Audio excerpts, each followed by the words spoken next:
Assalamualaikum warahmatullahi wabarakatuh. Perkenalkan, nama saya Fitra dengan nomor Stanbook A241211079.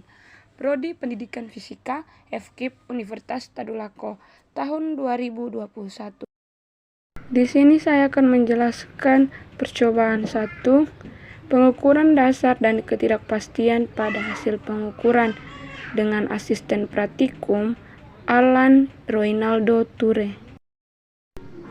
Jangka sorong seperti yang ada pada gambar sudah tertera, yang mana rahang tetap atas, rahang sorong atas, tombol kunci, skala utama, skala nonius, rahang sorong bawah, benda yang diukur, rahang tetap bawah, dan tangkai ukur kedalaman. Jangka sorong adalah alat ukur yang ketelitiannya dapat mencapai 1/100 mm. Terdiri dari 2 bagian, yaitu bagian diam dan bagian gerak. Pembacaan hasil pengukuran sangat bergantung pada keahlian dan ketelitian pengguna maupun alat. Jangka sorong adalah alat pengukur yang digunakan sebagai pengukur diameter suatu benda.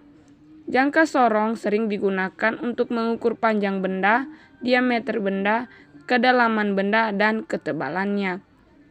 Adapun cara menghitung jangka sorong untuk mengukur sesuatu ialah dengan cara menjepit benda tersebut di antara rahang jangka sorong.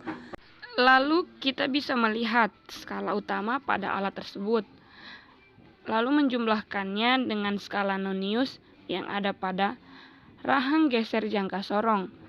Nilai dari skala utama jangka sorong adalah 5, sedangkan dari skala nonius adalah 8. Skala nonius sendiri adalah skala yang mencati atas bawah yang hampir sama, sedangkan skala utama adalah skala yang dihitung sebelum titik nol tepatnya pada jangka sorong. Mikrometer sekrup. Mikrometer sekrup adalah alat yang digunakan untuk mengukur benda-benda berukuran kecil, tipis, atau yang berbentuk pelat dengan tingkat presisi yang cukup tinggi. Mikrometer sekrup memiliki ketelitian 0,01 mm. Mikrometer sekrup adalah alat ukur panjang yang paling teliti dibandingkan dengan jangka sorong dan mistar. Pada mikrometer sekrup terdapat batang logam yang dapat diputar dan ukurannya lebih besar dari sleeve, serta merupakan tempat di mana skala nonius atau skala putar berada dalam satuan milimeter yang berfungsi untuk memutar poros gerak saat ujung dari poros gerak telah dekat dengan benda yang akan diukur. Benda-benda yang dapat diukur oleh mikrometer sekrup adalah bingkai foto, kotak kertas, kabel, kawat, dan kertas.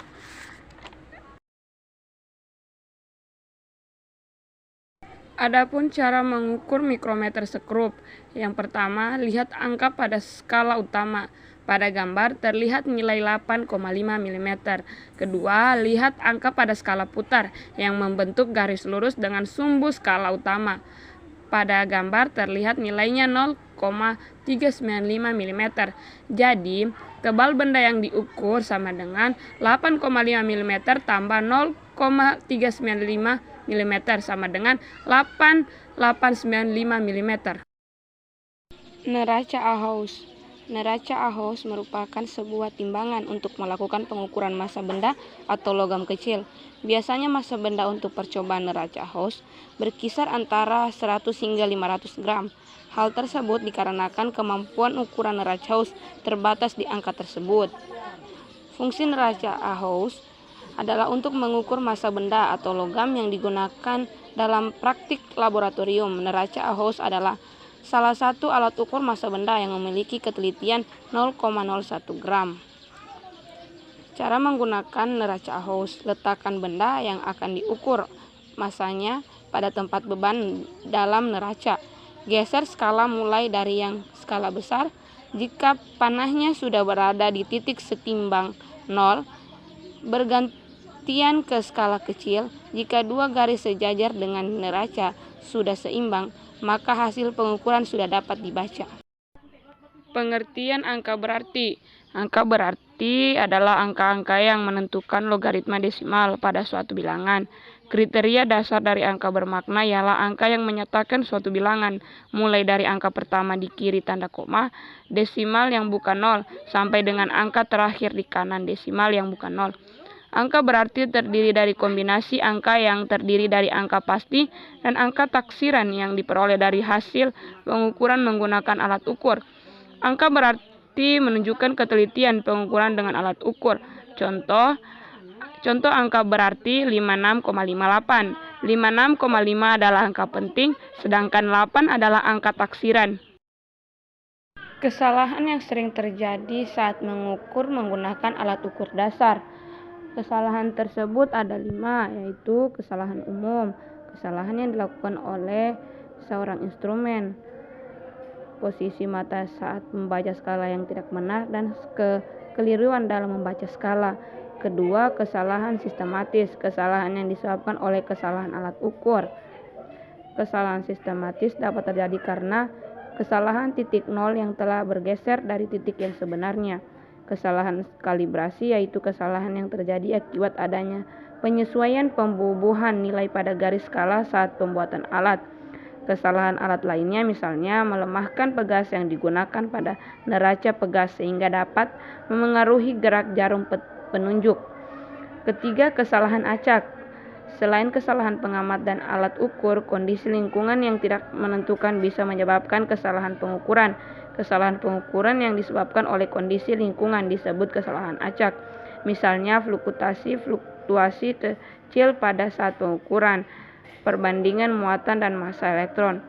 Fluktuasi atau naik turun kecil ini biasa disebabkan oleh adanya gerak Brown molekul udara, fluktuasi tegangan baterai, dan kebisingan noisy atau elektron. Ketidakpastian pengukur. Kesalahan-kesalahan dalam mengukur menyebabkan hasil pengukuran tidak bisa dipastikan sempurna. Dengan kata lain, terdapat suatu ketidakpastian dalam pengukuran. Kelima, kesalahan alami.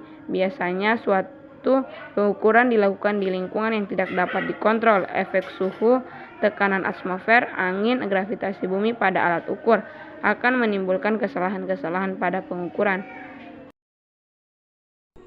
Ketidakpastian dalam pengukuran. Setiap pengukuran, meskipun telah dilakukan dengan sangat teliti, pasti akan memiliki ketidakpastian. Ketidakpastian tersebut disebut sebagai ketidakpastian dalam pengukuran. Yang pertama, ketidakpastian pengukuran tunggal terdiri dari satu kali pengukuran. Persamaannya delta X sama dengan 1/2 kali skala terkecil. Sedangkan ketidakpastian pengukuran berulang terdiri dari beberapa kali pengukuran. Persamaannya bisa dilihat pada gambar di atas. Terima kasih.